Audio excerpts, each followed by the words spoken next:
Important question. What time frame should you be trading on? And how does the time frame affect how I trade? This is one question that a lot of people usually ask, especially when they're starting out in their forex trading journey. Now, there's something you need to understand that if you are a beginner, there are so many things that are going on in the market all at the same time, and you do not want to be caught up with them. All right. So take for instance that the market is trending downwards, right? Let's take for instance that the market here is trending downwards. Let me look for a perfect.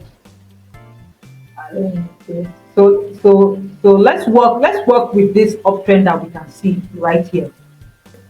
This obvious uptrend that we can see.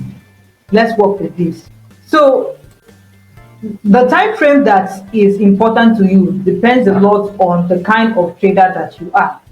If you're a swing trader or a position trader, you'll be more concerned about the higher time frame, the 1 week time frame, one day time frame, 4 hours time frame, and yeah, 4 hour time frame. That should be like your minimum. That's when both in analyzing and in your execution. All right. Meanwhile, there are people who are day traders.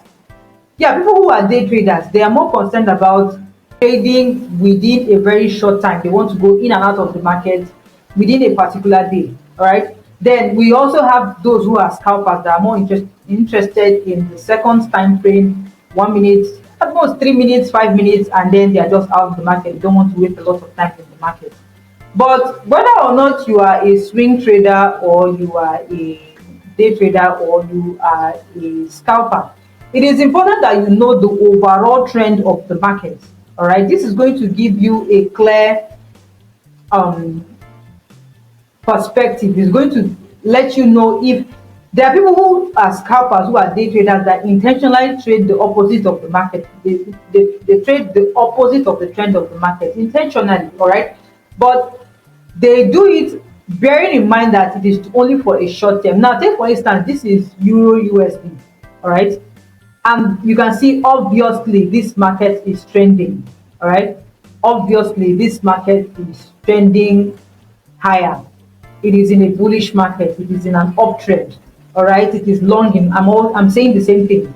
Okay, so it is obvious that this market, it is on I'm on a 4 hour time frame, right? And it is obvious that this market is buying.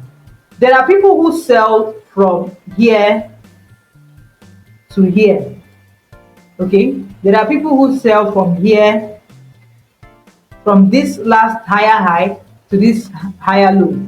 All right, there are people who do that. All right, but if you are a beginner, all right, I would say that you stick with the movement or the trend of the higher time frame, and then you can then scale down to your 1 hour, 30 minutes, 15 minutes, and find an entry. All right, you can scale down to these smaller time frames and find an entry. All right, so this brings us to refinement of zones. All right, sometimes if you analyze or if you make your analysis from a very big time frame, like maybe a 4 hour or a daily time frame, and you mark out, for instance, you mark out a zone where you want to buy or sell from. It can be any zone. It can be any zone that you trade. It can be a breaker block. It can be a mitigation block. It can be another block. It can be a fair value gap. But what I'm saying is, if it is in a higher time frame, it is most likely that the zone also is going to be very large. It also means that wherever you are placing your stop loss or your entry is going to be very large as well. And maybe if you're working with a small account size, you may not have the liberty to actually trade from those larger time frames. So what do you do in these cases?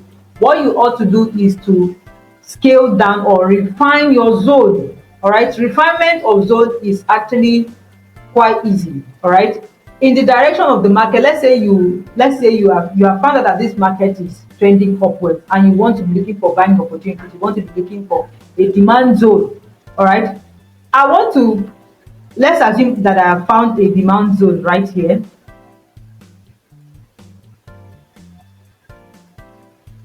let's say I found a demand zone right here. This is my last break of structure. Okay, this is my last break of structure right here, and I want to be looking for a demand zone right here. This is just an instance, right? And then I put my rectangle here. I put my rectangle here. Okay, you can see that my of course you know how to spot an order block in an uptrend, right? Which means I'm looking for an order block in a demand zone. Okay, so but if you look at this, I think it is it is large, right? So if it is too large, okay, if it is too large, all I have to do is just come down to maybe the 2 hours, right?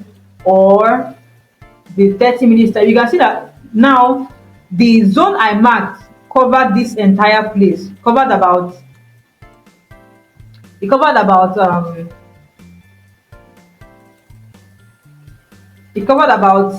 3 or 4 bearish candlesticks, right? And it means this zone is quite large. That's what it means. This zone is quite large. All right. If I want to scale down on a higher time frame like 4-hour time frame, it is showing just one candle. Okay, on a higher time frame like 4-hour time frame, it is showing as just one candle. You can see it right, this small bearish candle, this small black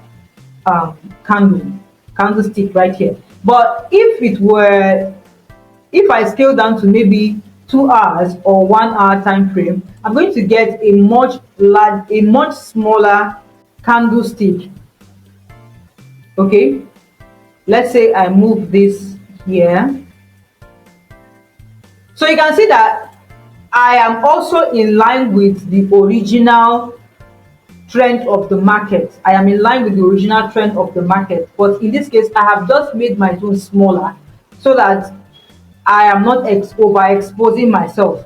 Okay, of course you can use your pips calculator to do the other calculation, but then this will just ensure that my stop loss is not as wide as it would be if I had left it in the higher time frame. All right, same thing for a downtrend. It's simple. Once you find out first and foremost, I want to know the trend of the market. Of course, I want to know the trend of the market. I want to be able to spot out my break of structures, and then for my break of structure, I want to find a zone that I want to be either buying or selling from. If it is in a downtrend, I want to be looking for a supply zone that I want to be selling from. Okay, but if I want to mark out that zone, it may be too large for me. Okay, especially if I'm not a swing trader, maybe I'm a day trader, it may just be too large for me. So let's look for a downtrend, right? Let's look for an obvious downtrend. Well, I found one. All right, we have seen an obvious. So let's assume that price was somewhere here. Let's assume that price was somewhere here. Break of structure right here. Break of structure to the downside. Another break of structure here. Obvious break of structure with a body. Okay, so another break of structure right here with another body. Break of structure right here. So the last if you know how to spot order blocks, the last buy candle before the sell candle that led to the break of structure is what I want to mark out as my demand zone. Right now, take a look at this. You can agree with me that this is the last buy candle before the sell candle that actually caused a break of structure. Okay, let me take this away first. This right here, this candlestick here, this buy candlestick right here is the one that actually led to the break of structure, right? Is the last buy candle before the sell candle that led to the break of structure. So I want to mark that place as my supply zone. This is where I'm expecting price to come back and continue another sell leg or continue another sell movement. Okay, so I want to catch the movement when it comes into this zone. But if you pay attention, look at this zone, you can see that the zone is quite large. Let me measure that. The zone is quite large. It's about 35, it's about 40 pips. Okay, of course I have to give a little room for the stop loss to breathe. So my stop loss is getting to about maybe 45 or 50 pips, right, which I don't want. All right, so the best thing for me to do is to come back and look for a way to scale down to maybe a 2 hour or a 1 hour, and then take my entry. Now it is not really advisable for you to refine your zone too much. If you refine your zone too much, there's a tendency for you to even miss out on the trade, because price may not come into that zone on that small time frame. So you have to be careful, you have to be wise about it. All right, so you can see that after reduce, even as it is still almost into, let's see what it looks like on 30 minutes time frame. So I think it's a bit smaller on the I think it's better, right? So I may not start the zone from here. I may not start the zone from here because now it will seem like it's a bit too tiny. So I may just allow it to be here so that I don't miss an opportunity to even enter into the trade entirely. Okay. So and you can see that price actually came back. I think price came back to I think price actually came back to pick that trade from there. Okay, let me make this faster. So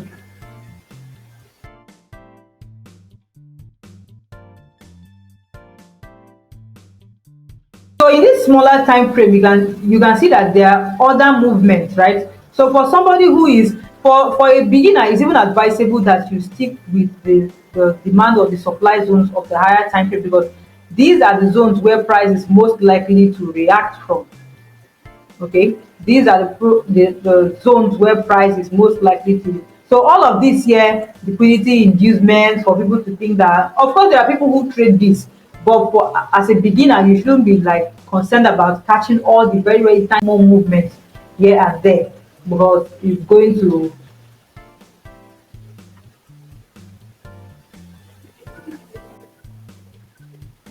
So you can see what I'm talking about. When you over refine your zone, that's another disadvantage of it. The advantage is that it helps your stop loss to be a bit smaller, but then the disadvantage is that if you overdo it, if you over refine it, you find out that price may come and price may not pick you. Because if you look at this zone quite well, it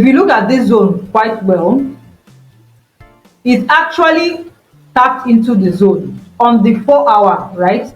It actually tapped into the zone on the 4 hour. All right, and continue the sell movement from there. But because you are refining your zone, now it is not left for you. If you are comfortable with it, it is not every time that price actually comes and taps into a zone and taps into a zone with this small movement. It's not every time that price does that. Right, sometimes price may come into the zone properly, come into maybe 50% or even 70-80% of the zone, and then sell from there. But all you need to know is that if you are refining your zone, don't over refine the zone. Let it not, the two zones you are working with, the two time frames rather that you are working with, should not be too apart from each other, because you may end up missing your trades because you are refining your zone. Yes, it has an advantage, it also has a disadvantage. So the advantage is that it helps you to make your stop loss smaller, your zone and your stop loss smaller. But the disadvantage is that if it is too small, if the zone is too small, if you shrink the zone too much, if you over refine the zone, you may end up missing on that trade entirely, because it will not tap you on a smaller time frame. But if you check it on the higher time frame, it would have actually filled up the orders that were there. I mean, for those who actually left it at the higher time frame zone. Okay, I hope this is understood. Please give this video a thumbs up, subscribe to my channel, and drop your comments, your suggestions, your questions in the comment section. There are other videos on my channel that you may enjoy. Just click on any of them to learn more about forest trading and how to become profitable. See you in the next one.